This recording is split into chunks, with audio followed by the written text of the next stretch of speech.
Alhamdulillah alladzi arsala rasulahu bil huda wa dinil haqq liyuzhirahu 'ala ad-din kullihi wa kafaa billahi shahida.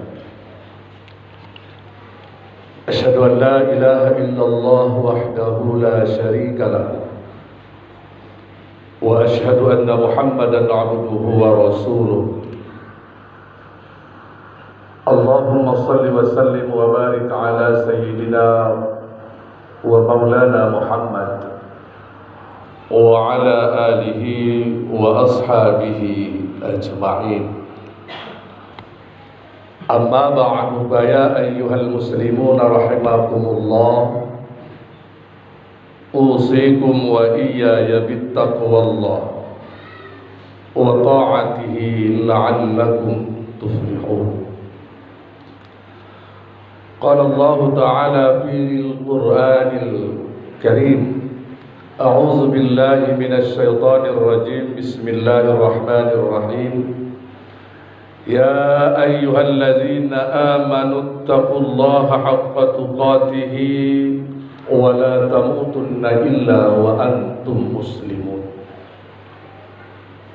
Wa qala ta'ala fi ayatil ukhra, ya ayyuhalladzina amanu taqullaha wa qulu qawlan sadida yuslih lakum a'malakum wa yaghfir lakum dhunubakum wa man yuti'illaha wa rasulahu faqad faza fawzan 'azima.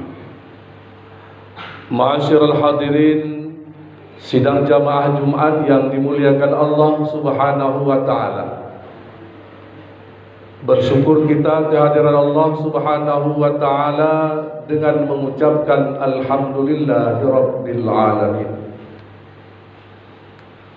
Berselawat kita tentunya buat manusia yang agung, manusia paripurna yang dilahirkan dari rahim Siti Aminah, dibesarkan di kota Mekah. Pada dirinya terdapat uswatun hasanah, budi pekerti berbingkai akhlakul karimah. Dialah Nabi Yuna Muhammad sallallahu alaihi wasallam yang syafaatnya kita harapkan di yaumil akhir kelak, yang tatkala itu kata Allah, yauma la yanfa'u malun wala banun illa man atallaha biqalbin salim. Ma'asyiral hadirin sidang jamaah Jumat yang dimuliakan Allah Subhanahu wa taala, melalui mimbar khutbah yang mulia ini, izinkan khatib menyampaikan pesan kepada kita semua, wabil khusus bagi diri pribadi khatib sendiri.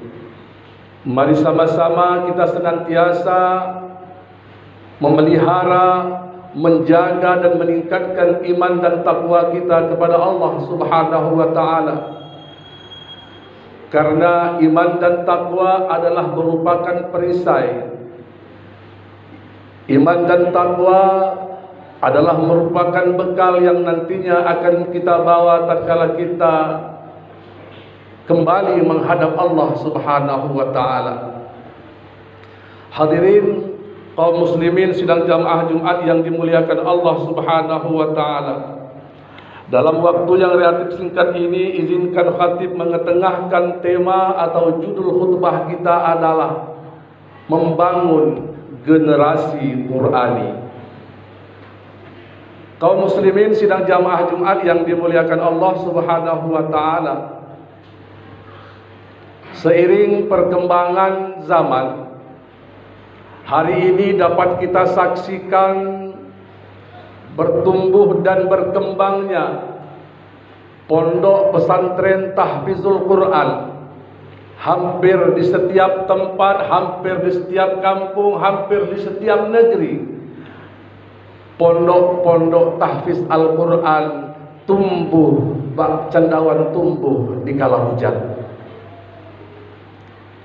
Bagi orang tua, bagi kita orang tua tentu menginginkan putra-putri kita menjadi para penghafal Al-Quran, karena diyakini bagi orang tua yang memiliki anak-anak yang hafiz Al-Quran, kelak di yaumil akhir kelak, putra-putri kita yang hafal Al-Quran akan memasangkan mahkota di kepala kedua orang tuanya dan akan membawa kedua orang tuanya masuk ke dalam jannahnya Allah Subhanahu wa ta'ala. Namun demikian ayuhal hadirin yang dimuliakan oleh Allah Subhanahu wa ta'ala, untuk membangun generasi Qurani tidaklah hanya cukup mampu menghafal Al-Quran semata. Menjadi generasi Qurani dan membangun generasi Qurani tidaklah hanya cukup dengan memberikan anak-anak kita, menuntut anak-anak kita menjadi para penghafal Al-Quran tanpa memiliki karakter Al-Quran sebagaimana yang digambarkan oleh Allah Subhanahu wa ta'ala dalam Al-Quranul Karim. Hadirin yang dimuliakan oleh Allah Subhanahu wa ta'ala, yang dituntut hari ini kepada generasi muda Islam hari ini bukan hanya sekedar mampu menghafal Al-Quran, tapi yang terlebih penting adalah dituntut kepada generasi muda Islam, anak-anak kita adalah mampu menerjemahkan nilai-nilai Al-Quran dalam setiap gerak kehidupannya sehari-hari. Berbicara sesuai dengan tuntunan Al-Quran, berpakaian sesuai dengan tuntunan Al-Quran, bergaul sesuai dengan tuntunan Al-Quran, bermasyarakat sesuai dengan pola yang diajarkan oleh Al-Quranul Karim. Dan inilah generasi Qurani yang diharapkan oleh Allah Subhanahu wa ta'ala. Ayuhal mustami'un al-kiram, paling tidak dalam Al-Quran Allah Subhanahu wa ta'ala memberikan gambaran, 4 gambaran tentang generasi muda Al-Quran sebagaimana yang diisyaratkan oleh Allah Subhanahu wa ta'ala. Ayuhal mustami'un al-kiram, generasi muda Al-Quran yang berkarakter adalah generasi muda yang kuat, bukan hanya kuat ototnya, tapi generasi muda yang cerdas, generasi muda yang mampu mengatakan yang benar itu benar, yang salah itu salah. Generasi muda inilah yang digambarkan oleh Allah Subhanahu wa ta'ala dalam surah An-Nahl ayat 79, di mana Allah Subhanahu wa ta'ala merefleksikan generasi muda itu ke dalam tubuh pemuda yang bernama Ibrahim alaihissalatu wassalam. Kalau kita membuka lembaran sejarah, bagaimana pemuda yang bernama Ibrahim menghadapi tirani kekuasaan yang sungguh sangat luar biasa. Pemuda Ibrahim kala itu berhadapan dengan kekuasaan Namrud, seorang raja yang zalim. Tapi Ibrahim tidak pernah takut, Ibrahim tidak pernah gentar, Ibrahim tidak pernah cengeng. Kenapa? Karena nilai-nilai Al-Quran itu tertanam setiap sendi-sendi Ibrahim alaihissalatu wassalam. Hadirin kaum muslimin yang dimuliakan Allah Subhanahu wa ta'ala, di tangan Ibrahim kapak mampu menjadi senjata yang ampuh membungkam, menghancurkan berhala-berhala sesembahan Namrud dan kaumnya. Hadirin yang dimuliakan oleh Allah Subhanahu wa ta'ala, kita barangkali masih ingat akan pepatah dalam bahasa Inggris, the man behind the gun, laki-laki yang berada di belakang senjata api. Pisau tidak akan berbahaya jika pisau itu berada di tangan pemuda-pemuda saleh. Sosial media tidak akan menjadi musuh yang berbahaya jika berada di genggaman tangan-tangan pemuda yang beriman. Bahkan sosial media akan menjadi senjata yang ampuh untuk menyebarkan Islam ke penjuru Nusantara ini. Tapi sebaliknya, jika senjata itu berada di tangan pemuda-pemuda yang tidak memiliki mental yang kuat, tidak mampu mengatakan kebenaran itu benar, yang salah itu salah, maka kita akan berada di jurang kehancuran. Karena apa?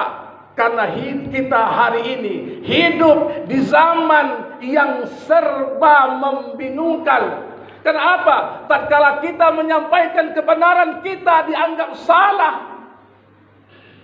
Tatkala kita menyampaikan kebenaran, bahkan pepatah Arab mengatakan, "Qulil haq walau kana murran." Katakanlah yang benar meskipun itu pahit. Tapi untuk menyampaikan kebenaran itu haruslah memiliki sikap keberanian sebagaimana yang diajarkan, dicontohkan Nabi Ibrahim alaihissalatu wassalam. Ini karakter pertama yang dicontohkan Allah Subhanahu wa taala bagaimana generasi Qur'ani hari ini. Contoh Ibrahim alaihissalatu wassalam.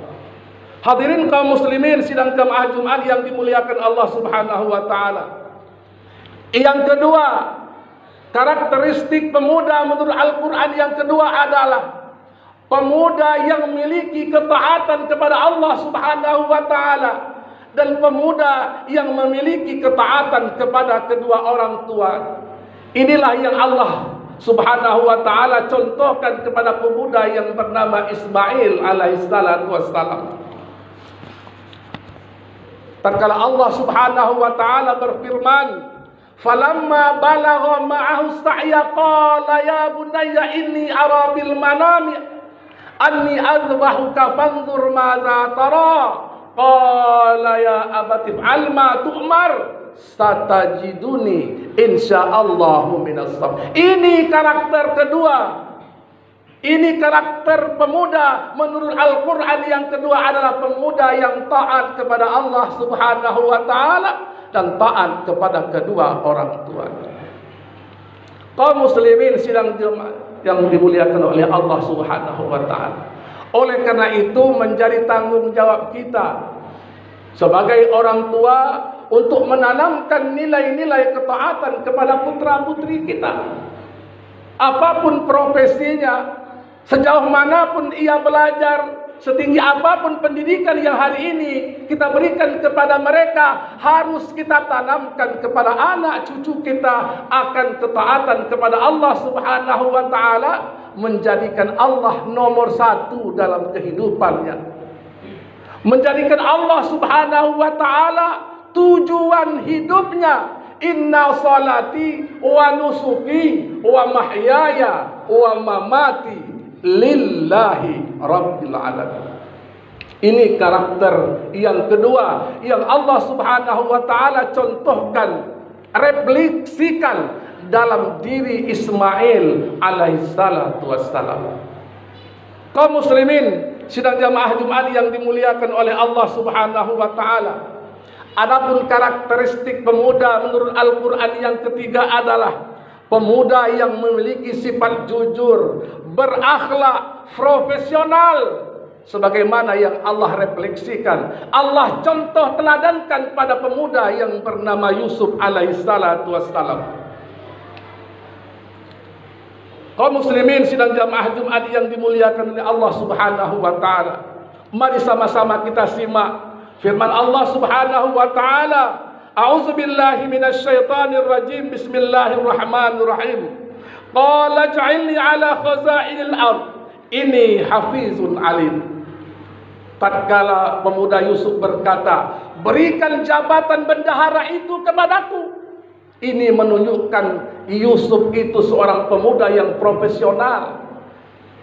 Yusuf adalah pemuda yang jujur, dan Yusuf adalah pemuda yang bermoral dan berakhlak. Kalau kita membuka lembaran sejarah, bagaimana pemuda yang bernama Yusuf digoda oleh seorang wanita yang bernama Zulaikha. Apakah Yusuf tergoda? Tidak. Kenapa? Karena Yusuf berakhlak, Yusuf bermoral. berbanding terbalik dengan pemuda-pemuda kita hari ini.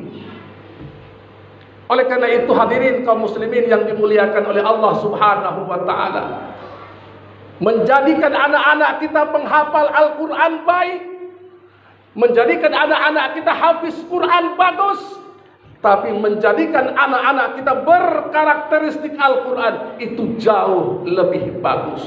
Karena apa? Sayyidatina Aisyah pernah ditanya oleh para sahabat, "Wahai Aisyah, seperti apa akhlaknya Rasulullah sallallahu alaihi wasallam?" Aisyah lalu menjawab, "Akhlaknya Muhammad itu adalah Al-Quran." Hadirin kaum muslimin sidang jamaah Jumat yang dimuliakan oleh Allah Subhanahu wa taala. Yang keempat, yang terakhir, karakteristik pemuda menurut Al-Quran. Allah Subhanahu wa taala contohkan kepada pribadi pemuda-pemuda Sahibul Kahfi. Pemuda-pemuda Ashabul Kahfi yang tertidur ratusan tahun. Kenapa? Melarikan diri dari kezaliman, bergotong royong, bertolong-tolongan. Ta'awanu 'alal birri wat taqwa wa la ta'awanu 'alal ismi wal 'udwan. Bertolong-tolonglah kamu, kata Allah, ke jalan ketakwaan, tapi jangan sekali-kali kamu bertolong-tolong dalam kebinasaan. Hadirin kaum muslimin sidang jamaah Jumat yang dimuliakan oleh Allah Subhanahu wa taala. Secuil khutbah ini barangkali kami harapkan mampu memberikan motivasi kepada kita semua untuk membangun generasi Qur'ani dalam rumah tangga kita. Menjadikan anak-anak kita bukan hanya sekedar menghafal Al-Quran, tapi mampu menanamkan nilai-nilai Qur'ani dalam setiap gerak kehidupan putra-putri kita. Sehingga akan lahirlah generasi yang kuat, bukan hanya cerdas intelektual, tapi cerdas juga emosional dan cerdas spiritualnya. Demikian khutbah singkat kita pada kesempatan yang berbahagia ini.